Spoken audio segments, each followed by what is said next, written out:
Asante Kotoko won the African Champions League. It was a former Kotoko player on the bench as coach Ibrahim Sunday. Okay. Bibi koso sana. No, mente bibi asa. Kofi Yesu Samuel Boadu ni Kotoko. Bibi koso sana. Mente bibi asa. Okay. Message one by 11 years. 11 years. Admira ne ba. O kan na me. Admira ne ba na bibi koso sa. No, what is any bibi e kan say. So obi di kan de ba say en Canada. So we within the system. If Kotoko is not going for bash, obviously it is Samuel Boadu. And you know, within the system, say what the fanatism and issues and the love for House of Folk or show you during the House of Folk days. And then the Juma or Koya Dema House of Folk now to her system in India. You know, if the lives of Zebomo are good enough to coach Kotoko, I don't see why Samuel Boadu cannot coach Kotoko. But the Lavin C cannot see. Say Coach Karim Dito a technical director. He's just an interim coach. It's the Children Kotoko will go in for a coach next season.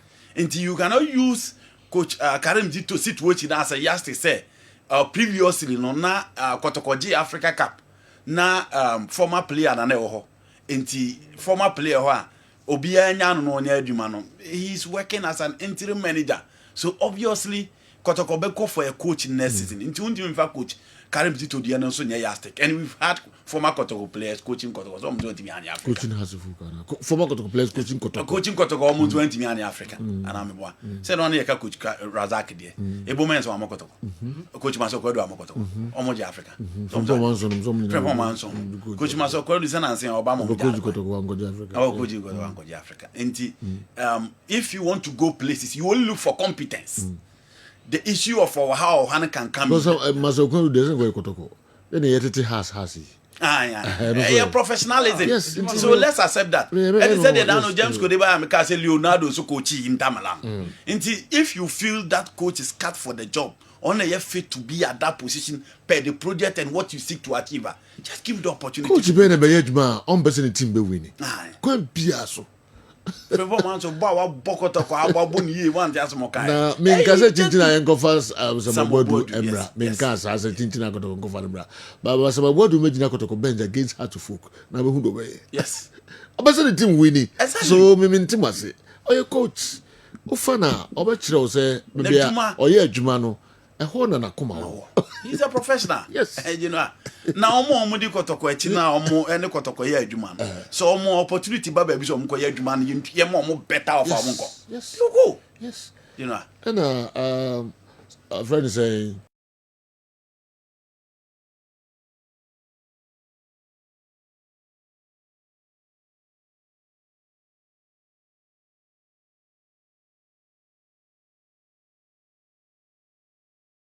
Ghana Premier League, no, so you won't dig down. None is severe rich. yes. No, no, to me, a year coaching, according. Yes. And let's accept that professionalism within the space and let's move on. Zito, our bench be against Kotoko. I heard no way. Any present team in the best of winning. Maxwell's ya prep coaching or but your house. You want to win it. Yes. Yes. Now, coach, a former player, no coach Olympics, he say. Oh, so Anoka. Yes. I know on Shakoto. Oh, Olympic don't Shakoto. Yes, Shakoto. Until 1 day. No. They are professionals. They are among considered some of your professionals. Namunya say support two. Why? It's more. I mean, say that they are more. But no, it happens elsewhere. But some Boadu pa Kotoko bench against Hatchfoot. Me penashe the pa. Yes. That is Kofi Yesu. That's him. Yes. The star, no.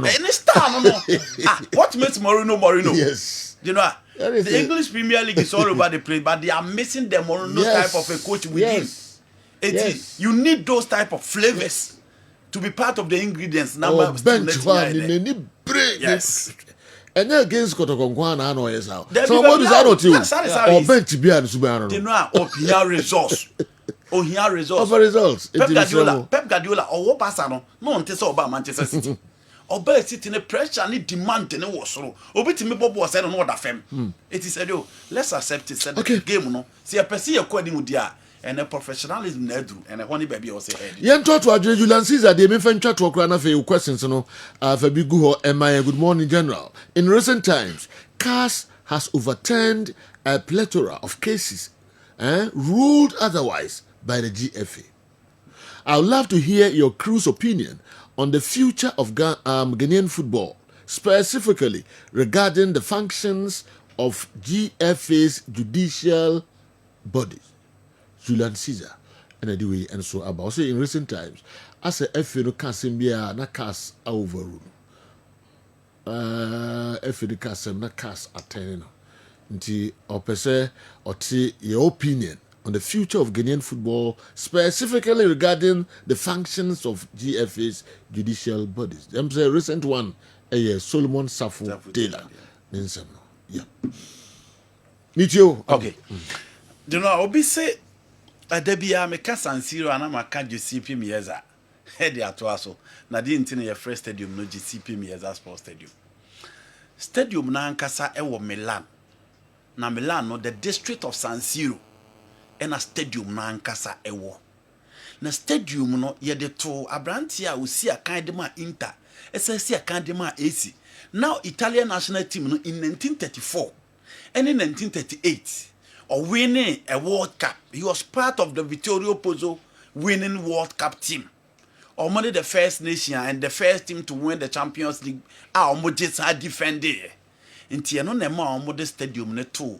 No stadium na ankasa de was San Siro. But stadium na ankasa di no Giuseppe Meazza. It is said the one new camp.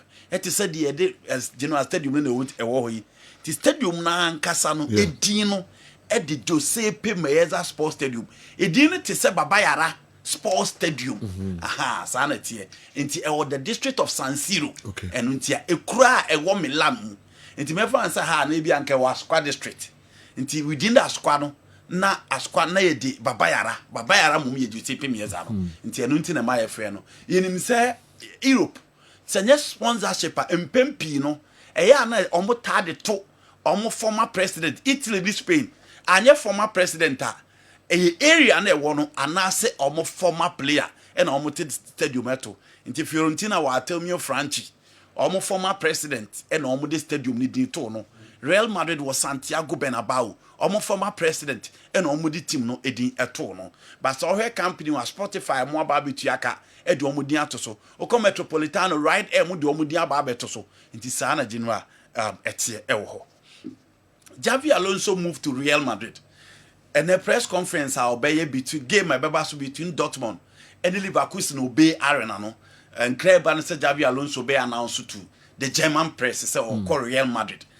Already Madrid ne Carlo Ancelotti adiatum Ancelotti likely so ko Brazil. See so ko Vade Babas Real Madrid baby omu ye training no. Real Madrid fans no de flag akwakobo ha almost say thank you and goodbye to Carlo Ancelotti. So omo dana say adwuma oba be nyina their greatest coach and omo dana say ho nti omo the flag ababebo Vade Babas see. Xavi Alonso announce we are catch the players no already say he's on his way to Real Madrid. On Sunday after the game between Dortmund and Bayer Leverkusen at the Bay Arena no omo be farewell e dia ma Xavi Alonso now wa Real Madrid akwa to na dwuma di no so 3 years and an Kessben say opani e wo TBC general oko na wakwa sign e dia ma bobo kwa e fe Real Madrid na bibia timi akoye. Joe, Kumasi Asante Kotoko is a different club. Oh. We have so many guys we can choose from. Pon Manson, Zito, Anowaka, Razak, Maxwell Kunadu. Now we see zone tiasi. Where all the entrance will go. See, the obetimi a yenye dimbo. The obetimi a yenye dimbo. Josibi as well can the same thing. And that's how the money. No, genuine de oho. Sa. So we support we in the Omahada. Nyano. And they are sending you. But the oho say omo. Kotoko former players on betimi a choose from the dear ho. And your former player be a betimi a coach Kotoko. Said you to be bria baba flop. And your former player be a betimi a coach Kotoko. And your one Kotoko that you more juma that is over a coach Kotoko. Daddy. And that's actually your ability as a coach. And a betimi do a coach Kotoko. And you are Kotoko. And you name dear prosperity of Kotoko. But you hear for the Kotoko. People talk about Bash today. Bash, check it the last 25 years, fan team never compare or more boko toko no mkuji kotoko. Na hweso obitim do mutim na totona. enti yentum Blacks are assistant coach or the Kotoko league twice or so. Your friends, what's the name?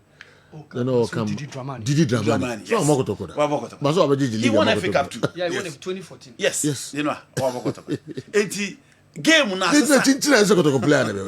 There we see the honor. Yeah. See stance. No bit my Juman said the man. ABS so who said you know no bit my Juman. Ah well. ABS and see on nti.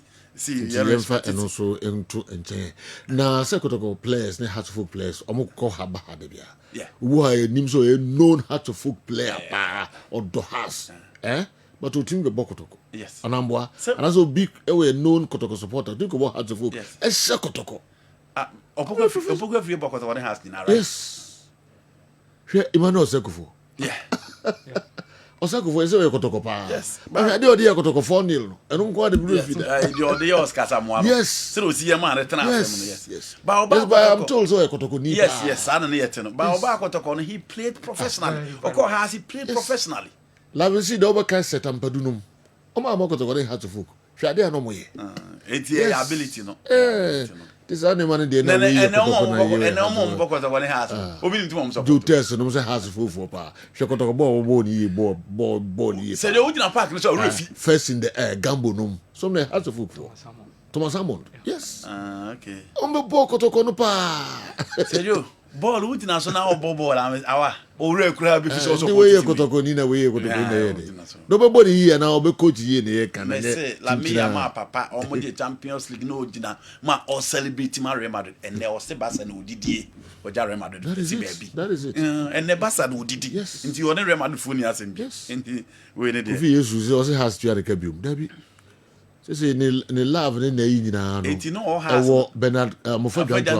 Yes, on the Okay, Uncle. Sergio, obviously the difference between the recent Paris Saint-Germain team and the previous team at Omobo, Portugal final against Bayern Munich. First of all, difference number one, options. I'm enjoying the. I give a phrase academic exercise became the end of Hageke. No to Samuel Boadu at Kumasi Asante Kotoko bench because Joe should be anyway. Only reason here. Lavency, I say Joe, I bet you that whatever Boadu will do at Kotoko bench will never please the fans. For instance, if he loses against Hartlepool, it's too risky. Okay, the FNC, Obia Church Raji Efahon. Kofi Yesu, Michia Wabia Wubia. Rafael Benitez. Yes. Not Chelsea fans in the hall. Yeah. Next 16th minute, be our Chelsea supporters. Sorry, a bomb de Matthew. He won the Europa Cup for Chelsea. And then at the Bia Mekaze, you need to work to end the fans. Said you, the Eka can man, born one winning 5 matches. Obiari befi. Yeah. Obiari befi. Results ne matter. Because me who Benitez didn't be that. Although there any one match, there be a Chelsea bomb match do 16 minutes and not Chelsea fans. I sorry bomb and send the Matthew happen. But he won the Europa Cup. So let's accept that professionalism. Number one, options. So here team here able PG. Now they compare the on the ball 2019 2020 finals now. Na team no lack options. But now no share. Time by who said Dembele Prano, na Bradley Bakula Jinam. Now Goncalo Ramos at the bench. Kolo Mwani Kolo Numpo. Sejo, Lucas Hernandez is a World Cup winner. Waji UEFA Nations League. Sejo, no so the bench. Or say him bo. Or say a Champions League winner. Because time I buy a J 2020 he was their centre back. Lucas Berardo is a Brazilian national team centre back or bench. But so when you compare PSG team back, you be a referee. Tiro Kera was part of that team. Presnel Kimpembe was part of that team. Ander Herrera was part of that team. Juan Bernal was part of that team. And even in the final, before we go to the final, Marco Verratti, their best midfielder was injured. It is a team, no. Now you name and you Mbappe, any Di Maria, you him so marry. But that team no almost like options. It got to a point. Now Baka, and then bomb left back. Into that team lack options. But we mo dey no general or more options as we are ma mo betim do aba. Who difference bia. Zaire Emre so he's on the bench. This team more options. Almost beating the about 3 back, 4 back, any system that they want to play. Former players of clubs coaching the club is a matter of team culture. Some teams never allow the old players of their rival clubs to manage them. This is a well-established fact elsewhere. That is that culture embedded in the context of Asante Kotoko in Ghana. Has Asante Kotoko not ever employed the services of ex-players of some other clubs? If a coach is super good and fit for purpose, just employ him and get better results. Alaji Mama Sali Efiro and Chibanda Line now or double as communications director Emma Young Apostles. Yanko. You know, the next one is coaching. I'm not saying Thomas Tuchel nan in say PhD team so. But so PhD team we almost a born on mobile coach na say money say. Almost almo kwa a coach, almost almo buy a coach. Almost a coach any control guys on the field of play. The next point is the sacrificial work for the players. Sa team ba kono no munni bi. But we one e glory nafa. E be sine se PhD kura champions na player be de yakokase yenyi no ballon d'or. O PhD ye na dwuma. Because for me, in as much as we're talking about Dembele and Desiree Doué, Joao Neves had been exceptional in their midfield. But no, we are almost 17 and any man of the match, but he doesn't care. Because no, but 17 and be brave. But Obian, everybody talk about the retention of 17 and 17 outdoors or born maybe. But the real deal in their midfield, I branch for John Neves. Who the difference between Marquinhos and William Patu? Because say Omumienu yepe. But Marquinhos has been a PhD all those who have been a captain playing the Champions League final and a whole lot. Okay. The sacrificial work and the teamwork of this team, what they compare by kuna difference na yo. Will Guardiola ever coach Madrid? See, anyway, and so Braye. Now, Kotoko has it is a Guardiola in Madrid, Barcelona, Nana. The coaches are more Kotoko, or mere Kotoko players, old players. Mako coach has a cook. And I'm what? It's the story in the same. In the same. It is see. Let me see. We mean to see. You try to agree. You try to agree. You mama package you on board. Yeah. Carry him sit a coach Kotoko. Coach has a folk. And I'm what? Yes. Inti minye the whole canum. There are other coaches who almost akwaha assign. See that's who Kotoko said 20 years ago. Yeah. And the situation and the same. The players who kwaha bahadia. The entire coaches into me kwaha baha. Yes, the legendary Zekufi so about has Bokotoko. Yeah, about has of Bokotoko. Oh, okay. Yes, Zekufi, the legendary Zekufi about has of about Kotoko. Opokofi about Sufuk about Kumaja Asante Kotoko. Mention other players. Chastela, no way kwa we bahana say here and the coach is deni. Why not? All right. Main company phobia, but me say a basa mani new sa. Be an coach, gonna be an utterance, and never be or Casacatia, and no, they are different. But so, all Baha Kuchia body. Who difference be? Why does Obama in a Juman idea? I am going there. But your mama paid your game, your my example, no Melicon, or would there be 80,000 capacity of failure? Here, party, because I'm going to have to cry a patch will be uncle. Yeah, in the story, need the same thing. All right, young girl. Obesity and America, Samaresca, a bottle of 4. Now, the Conference League, the American Samaresca idea into 1 year no twice no ye because I do. Chelsea fan be a shiny Mamunu Sabri. And Yamamuna Chelsea fan be a shiny say Maresca be bought off for because Chelsea want to be in the Champions League next season. Maresca do Conference League final or Beje. Now Mwakase, or Maji Europa, or Maji Conference League, or Maji Champions League, or Maji Super Cup. Na oba London blue and any other Chelsea fan be happy. And the priority is to be in the Champions League and win the conference. It was Genoa, Minisheka. Dr. Sribwa, as a God in our blood, they came to Kumasi Asante Kotoko from Accra Hearts of Oak. He even became Kotoko's captain and assistant coach. God in our blood. Dr. Sribwa, we also do a prayer. Yeah, to let me see. Yes, I travel. Okay, Yanko. Obviously, old format, no. Any new format, and be a hen I pay. Hey, Kofi, Toronto question one can hold you. Send me the look at Okay. A hen I pay. Old na On say because of the new format in Tino, yenya Italy, yenya Spain, yenya England, yenya Germany, yenya Spain. But old format no. In 1983, Olympic Stadium in Berlin. Satam ne yekobo Champions League final no Munich say ya. Yenya Milan ene team a friend Marseille. Champions League final.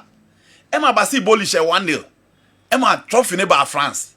And the history beyond asensi abra ya change ko the new format.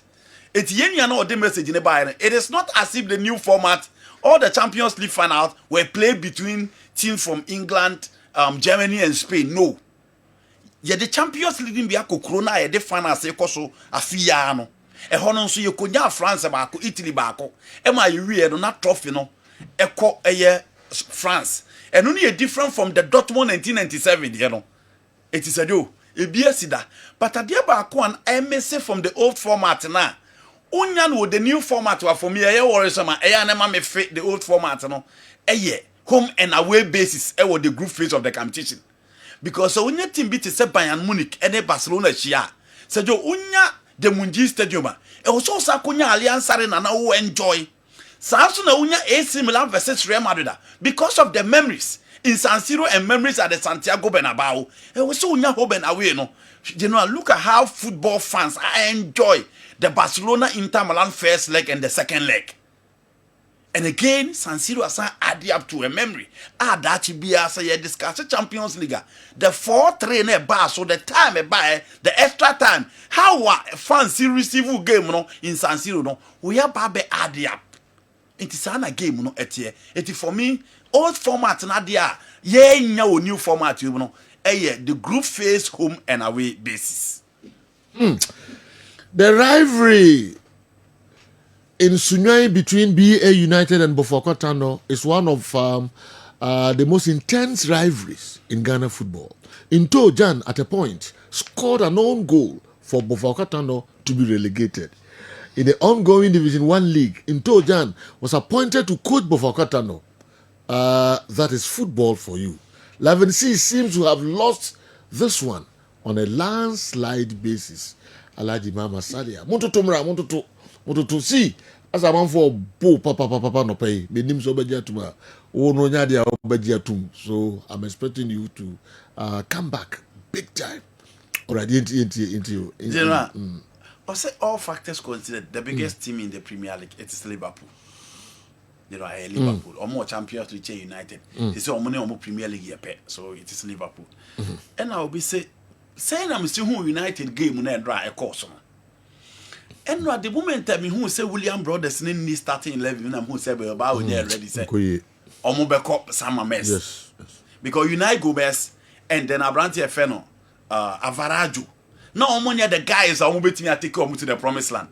Unai Nunes, Yari Alvarez as two center backs. No. It's almost take first go which for me Unana and Nadia. But there's United that show a dear Baku in this particular competition. Experience. It's a tournament no be a washepano. Harry Maguire a bopper. Casemiro a bopper. Bruno Fernandes a bopper. And Amad Diallo bad game yesterday no who's be a boom. Even in the European night. Because experience is important. No? Look at Messi Mount, or lose touch, or be a referee, the presence on the field of play. So from 72nd minute, Manchester United they share 4 goals. That is a mark of a team that is ready to play in the final. Character, pedigree, and a players in the show. And Casemiro once again, why he won 5 UEFA Champions League. In the European night, it is him and nobody else. So far as the United not store in the air concern. Into my United there, almost set up a final against Tottenham. This season, I'm going to meet Tottenham in the Premier League. Into you know, we are in for a big final at San Mamés. United are there looking at the defeat. Now make us say out of 87 points, Man United are now 23. Under Ruben Amorim. Into a near piece of good news. But in the Conference League, they said they may be a team who Real Madrid so more Breo La Liga no Madrid Champions League. Liverpool Breo EPL no Madrid Champions League. AC Milan Breo Serie no Madrid Champions League. The same thing United story in the AI. You know, and they really played well, especially in the second half. Bisaka ene edinkatia. yentu omo anase yenye omo Yeah. say do yenye emaye enti da bia ye hia omo chaadi omo hia ye say do say ye ne edinkati antimi nkobodua nkyere Brazil for say ayifo amfa me nti momfa me no but see ya wo hey yes blaster here that way until some your ball ya obo e wo Premier League as one of the standout African players no blaster mu consistency net say enti striking area ho na nkasa ye hia bi enti da bia na ma na enso di no so far as say obobo wa abrochire ne nko ade e wo say oba be ka blaster no enti it is not as if Edinkatia is an exceptional player but sejo ye nyina nim say oba be ka team no ho ayepe because ti u check ye uwe options na ya na DC e be reject o because you go to the level say you connect copy players enti we are now hoping say ya under 20 betimi akọ World Cup na ye players ni be progress na yetimi na replacement for other players who believe this the source of the blasters say ya anya sa ade a ye ne nam na ye players say do ye example be of players ya kọ na makọ for de o maba akọpa o mo che so mra mesi aka for blaster ena be ma Edinkatia edi nkomo o ba bia because say do Edinkatia Oli Watkins Gerard Baldwin Harry Kane omo nyina akra nya mfiri ho ye minya mo ball other strikers David Lemon mu nyina abeja no abdi okọ Avantoni Marcus Rashford say do omo nyina abeja branti o da TVC nti akoba sa de na che say ye hia no nti o ho obeka say and we are call World Cup one person obeka World Cup Edinkatia want to be at the Coupe du Mondial 3 nations and you know a host to World Cup we nti dia na wo be den kasa you want to be there nti eno na be ma the same thing applies to Congo na Aranti Efeno one bisaka and so on Congo said you more players all over the world but ask yourself omo hia na no mo hia nti yes I obey no dia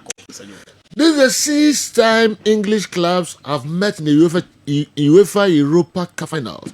But our Mohammed said they have 3 finals. Finalists. Sanity. Our science check it. Me 1972 Space Wolves. And in 2019 Arsenal Chelsea. Okay. And a win so babe count. Okay. Okay. It is Sani Sali. Or the Champions League account. Okay.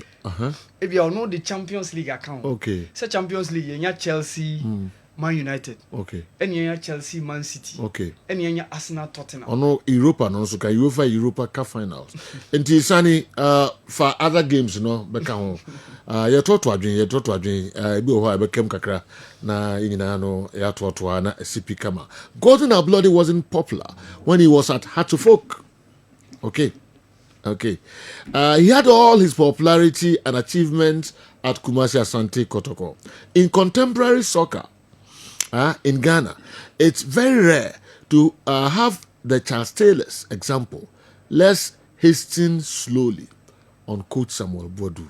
Sani Saliu and Ediwe Abba. Okay, Ose, Spurs beat United at home 0-3, 1-0 at home, and then 4-3 in the Carabao Cup. They can't win 4 times in a single year. It's a payback time. Sani Saliu. Lavinsi so ntino hwase sembe na nipa tinwi. Though there is a difference between the players and the major decision makers who are the coaches. My argument is never about competence. It's about club culture. Kumasi Asante Kotoko is purely traditional. The fans will revolt at the slightest slip. I know my people. Lavinsi. Ejumawura and Ediwe and so I see you down wonderful.